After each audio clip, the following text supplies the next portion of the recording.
Hello,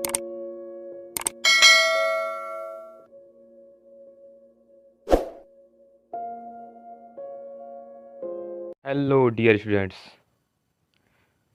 We are going to start NCERT Supplementary Reader in English for Class 6, जिसका नाम है A Pact with the Sun। तो आइए start करते हैं। हमारा पहला चैप्टर है जिसका नाम है ए टेल ऑफ टू बर्ड्स, यानी दो पक्षियों की कहानी। तो आइए डियर स्टूडेंट्स यहाँ से स्टार्ट करते हैं। ये हमारा थीम्स है। यहाँ लिखा है a mother bird and her two young ones lived in forest. एक मादा पक्षी और उसके दो नवजात बच्चे जंगल में रहते थे। यहाँ टू यंग वंस का मतलब होता है माय डियर स्टूडेंट्स, उसके दो शिशु बच्चे जंगल में रहते थे।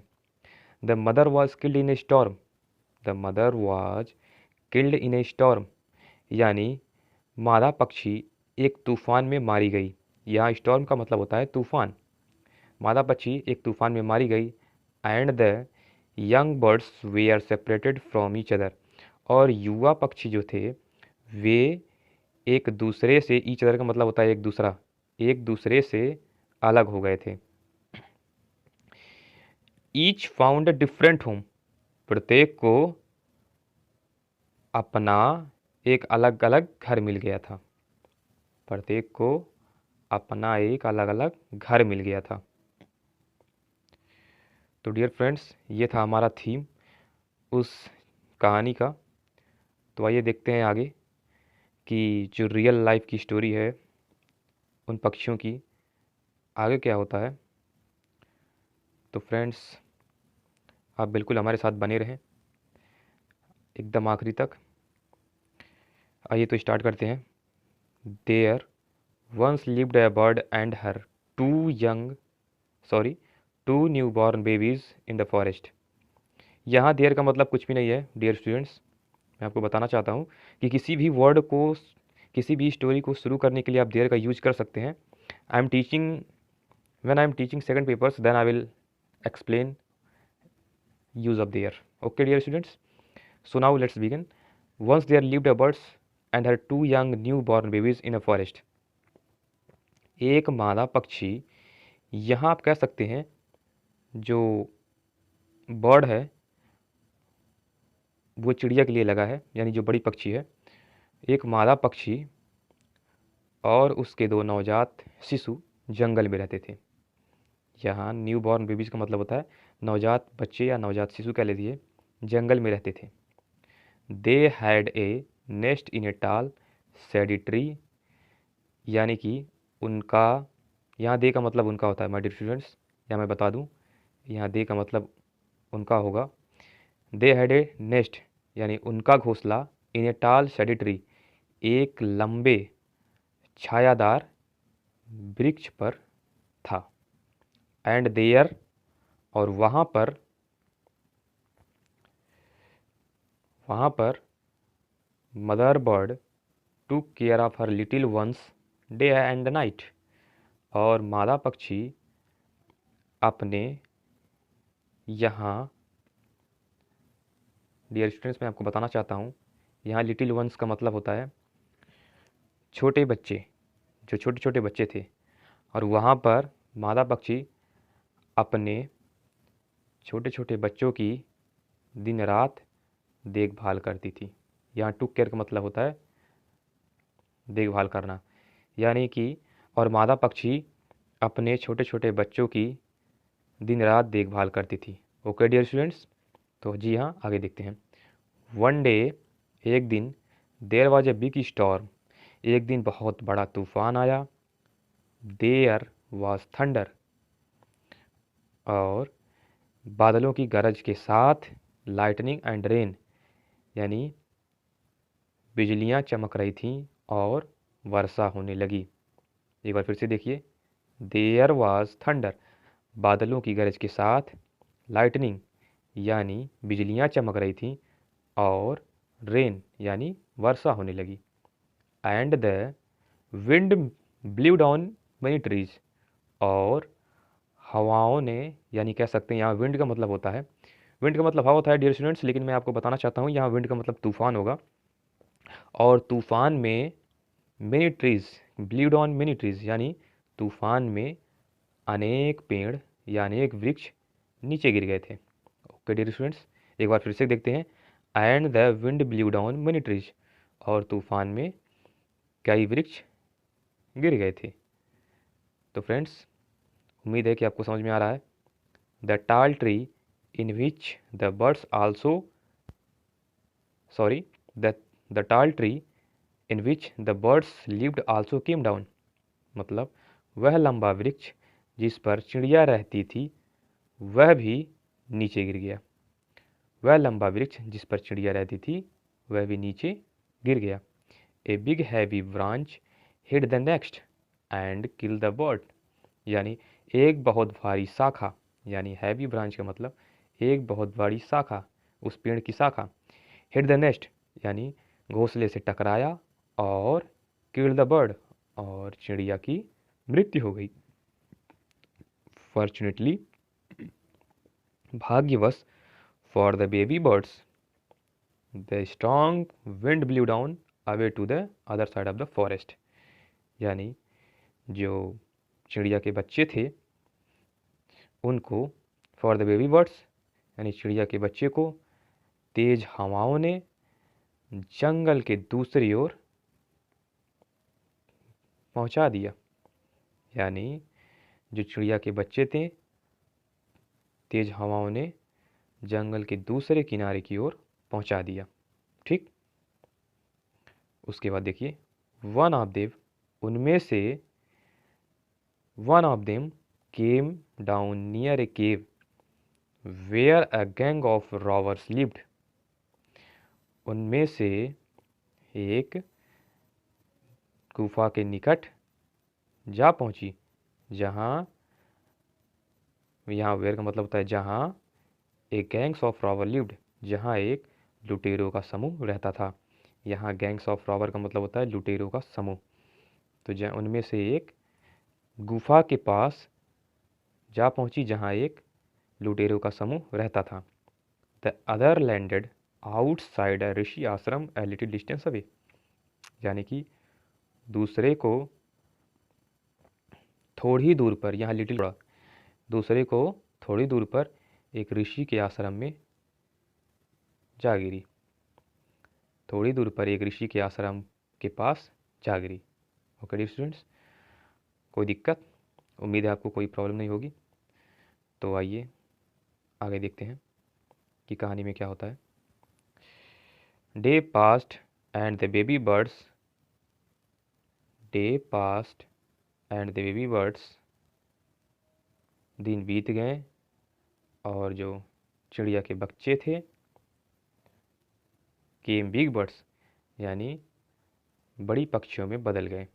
ठीक, वन डे एक दिन, the king of country came to the forest, एक दिन देश का राजा जंगल में शिकार करने के लिए आया। फॉरेस्ट टू द हंट, यानी एक दिन देश का राजा जंगल में, यहाँ हंट का मतलब होता है शिकार करना डियर स्टूडेंट्स। एक दिन जंगल का राजा उस देश में शिकार करने के लिए आया। सॉरी माय डियर स्टूडेंट्स, मैं बताना चाहूँगा, एक दिन उस देश का राजा जंगल में शिकार करने के लिए आया। ठीक, he saw deer and rode after it, उसने एक हिरन को देखा और घोड़े पर सवार होकर उसका पीछा किया। It ran deep into the forest followed by the king, राजा ने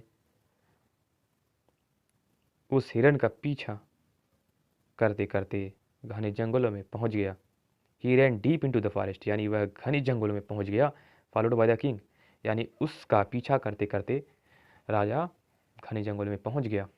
सून, शीघ्र ही, the king lost his way, शीघ्र ही राजा अपना रास्ता भूल गया। And did not know where he was, और उसे नहीं पता था कि वह कहाँ था। यानी इसका मतलब ये हुआ कि एक दिन जब देश का राजा आता है उस जंगल में शिकार करने के लिए, तो उसने एक हिरन को देखा और उसका घोड़े पर सवार होकर उसका पीछा करने लगा, और उसका पीछा करते करते वह घने जंगलों में पहुंच गया। और जब घने जंगलों में पहुंच गया तो वो जल्द ही अपने रास्ते को खो दिया और उसे पता ही नहीं था कि अब वो कहाँ पर था। ओके माय डियर स्टूडेंट्स, तो आगे देखते हैं। He rode for a long time till he came to the other side of the forest. यानी वह घोड़े पर सवार होकर लंबे समय तक इधर उधर भटकता रहा, जब तक कि, यानी till he came to the other side of the forest, यानी जब तक वह जंगल की दूसरी ओर न पहुंच गया। Okay my dear students, very tired very tired by now, अब वह बहुत थक चुका था। He got off his horse and set down under a tree that stood near a cave. My dear students, अब वह बहुत थक गया था और वह अपने घोड़े से उतरकर एक पेड़ के नीचे बैठ गया, एक गुफा के बगल में, जो कि एक गुफा का बगल मतलब सॉरी एक गुफा था उसके बगल में।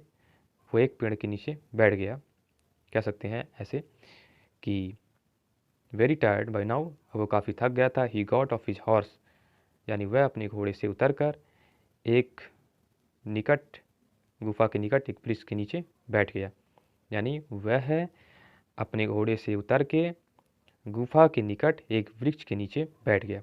Okay my dear students, suddenly, अचानक क्या होता है, यहाँ सडनली का मतलब होता है अचानक। He heard a voice cry out, quick hurry up. अचानक उसने तेजी से एक आवाज़ सुनी, अचानक उसने एक चिल्लाने की आवाज़ सुनी। क्राई आउट का मतलब जोर से चिल्लाने की आवाज़ सुनी। हरी अप, जल्दी करो, there is someone under a tree, यानी कोई पेड़ के नीचे बैठा है, कोई पेड़ के नीचे है।